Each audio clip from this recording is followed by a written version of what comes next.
Welcome to MMA Unleashed, your go-to spot for the hottest fight news, knockouts, at boxing superstar Terence Crawford for his recent comments. It all started when Crawford, who was in attendance at UFC 279, was spotted walking out to the octagon with Topuria's signature walkout song playing. This didn't sit well with the Georgian fighter, who promptly called out Crawford on social media, accusing him of using the song without permission. In an interview on the Ariel Helwani show, Crawford responded to Topuria's comments, saying he was unaware of who the fighter was at the time. "I'm not worried about that guy at all. To be honest, I never even seen this dude fight. I didn't even know who he was. When he seen me at the UFC, he came up and shake my hand saying what's up to me. I didn't even know who he was," Crawford said. However, Topuria was quick to fire back, taking to social media to refute Crawford's claims. "You say you're an MMA fan, but you don't even know who I am. The first time we met, you told me good luck this week with your fight. Your memory fails you, and soon your chin will too. I'll represent the entire MMA community. Pound for pound #1 in real fights versus a pound-for-pound boxer," Topuria wrote. It's clear that Topuria is eager to prove his worth against the boxing elite, and he sees a potential matchup with Crawford as the perfect opportunity to do so. While Dana White has been hesitant to allow UFC fighters to cross over into the boxing world, the prospect of Topuria taking on one of the best pound-for-pound boxers in the world is certainly an intriguing one.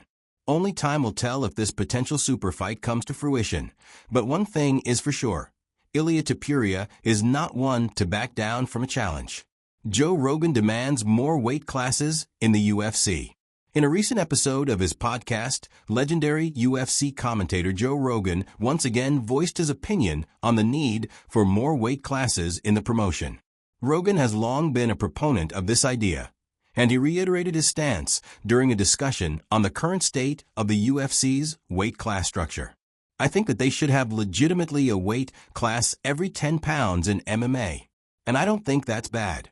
I think you have 205 and you can get a little crazy there and go 205, 225, and then I think for heavyweight it should be unlimited. It shouldn't be you have to make 265. So what if they get up, they don't have a problem with that in boxing? They already have big guys now," Rogan said. Rogan believes the UFC should implement a new weight class every 10 pounds, starting at 205 pounds and going up to an unlimited heavyweight division. He argues that the current 20-pound gap between light heavyweight and heavyweight is too large, and that fighters shouldn't be forced to make the 265 pounds limit. Rogan points to boxing, where there is no issue with larger heavyweights competing, as an example of how the UFC could structure its weight classes.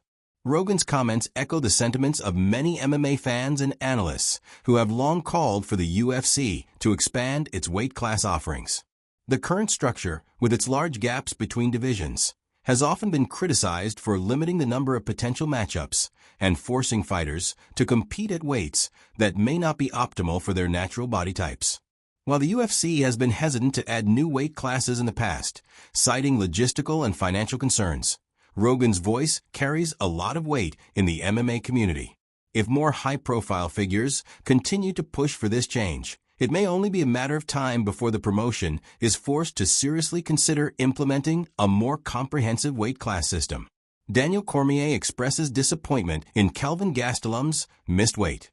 In the aftermath of UFC Fight Night, Strickland vs. Imavov, former UFC champion Daniel Cormier shared his thoughts on Kelvin Gastelum's disappointing weight miss ahead of his fight against Dustin Stoltzfus. Gastelum, who has struggled with making weight in the past, missed the middleweight limit by a staggering 5 pounds, tipping the scales at 190 pounds. This prompted Cormier to admit that he had second thoughts about interviewing Gastelum after the event. "Guys, I've got to be honest with you. Kelvin Gastelum I respect greatly because of what he's done in his career. But I've got to be honest, man.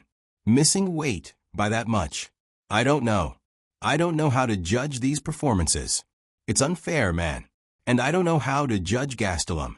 Honestly, it was so bad, guys, that we thought about not doing the interview because you should feel something negatively whenever you don't make the weight or you show up like that," Cormier said on his YouTube channel.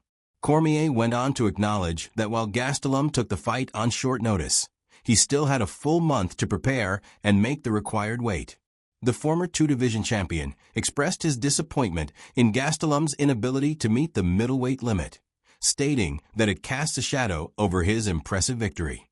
This is not the first time Gastelum has struggled with his weight, and it remains to be seen if the UFC will take any disciplinary action against the former title challenger. One thing is clear, however: Cormier, like many fans and analysts, believes that Gastelum's weight issues are unacceptable at the highest level of the sport. Sean O'Malley reacts to leaked UFC fight rumors. In a recent video on his YouTube channel, rising UFC star Sean O'Malley addressed the rumors surrounding his next potential opponent in the octagon. According to reports, O'Malley's name has been linked to a potential matchup against Sugudong, a fight that has been the subject of much speculation in the MMA community. While O'Malley acknowledged the rumors, he remained coy about the details, stating that he hasn't received any official confirmation from the UFC. To be honest, I don't know what the plan is. There's nothing official on my side. I haven't talked to UFC specifically on who, when, and where. Song seems like a great next opponent, though. It makes sense. I like the matchup. That seems good as far as the date goes. December, January, February, November. I'm ready to go.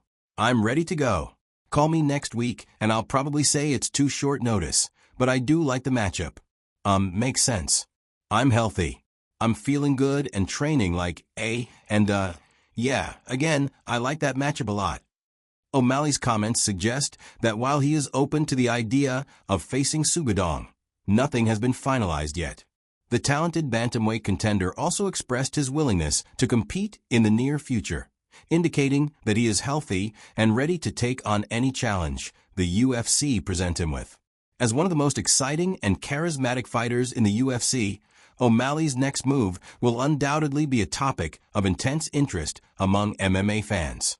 Whether he ends up facing Sugudong or another top-ranked opponent, one thing is certain: Sean O'Malley is poised to continue his rise to the top of the bantamweight division. Bo Nickel sees holes in Khamzat Chimaev's fighting style. The rise of Khamzat Chimaev has been one of the most captivating storylines in the UFC over the past couple of years.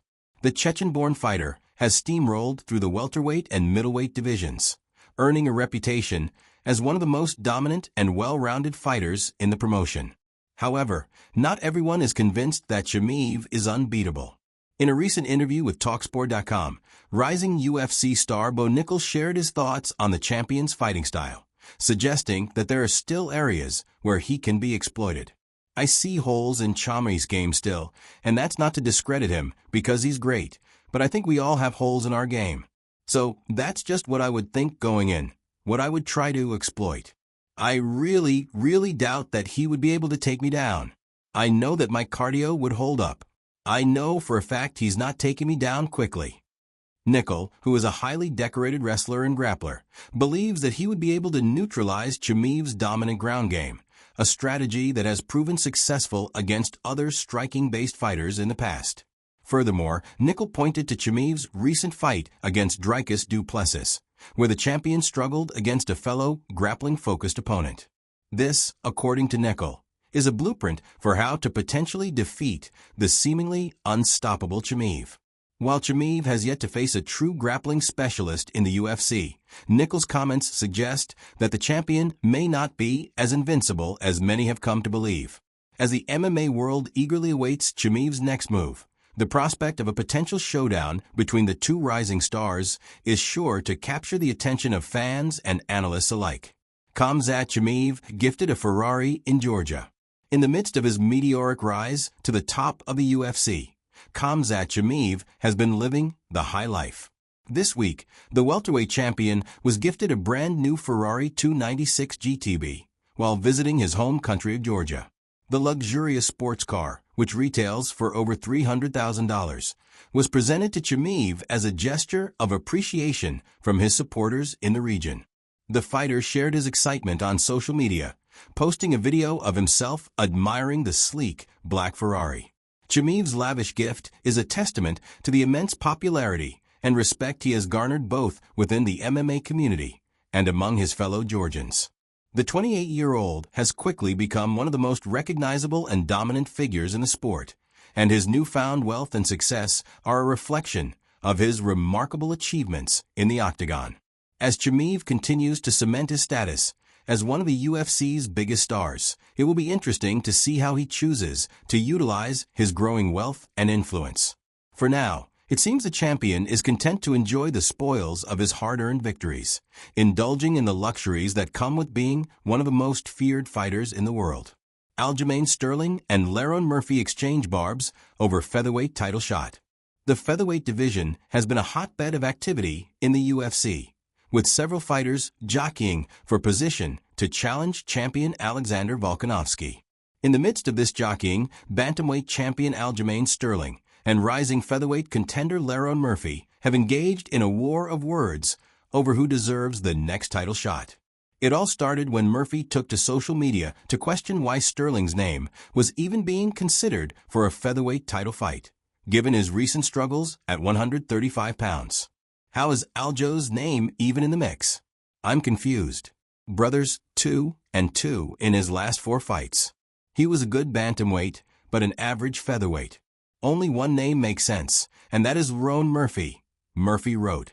Sterling, never one to back down from a challenge, quickly fired back, defending his credentials and accomplishments in the UFC. You beat a Bellator guy, Brody, ran circles from EMTT, and have 2 finishes your whole UFC career. I'm a 3-time defending former champ, beat a 2-time title challenger. Almost 3-time the UFC wins than you, brother. I am next. My name makes perfect sense, and I can show you a miracle. The back and forth continued, with both fighters making their case for why they deserve the next shot at Volkanovski's title. Murphy argued that he has the style and skills to pose a serious threat to the champion, while Sterling pointed to his impressive resume and championship pedigree as reasons why he should be next in line. Ultimately, the decision will lie in the hands of the UFC brass, who will have to weigh the merits of each fighter's claim. One thing is certain, however. The featherweight division is as competitive as ever, and the battle for the title has only just begun. That's it for today's MMA Unleashed. Which story got you most hyped? Topuria versus Crawford drama, Bo Nickel calling out Khamzat, or Rogan's weight class idea? Let me know in the comments. Don't forget to hit like, smash subscribe, and turn on notifications so you never miss a moment of the fight game. Until next time, stay unleashed.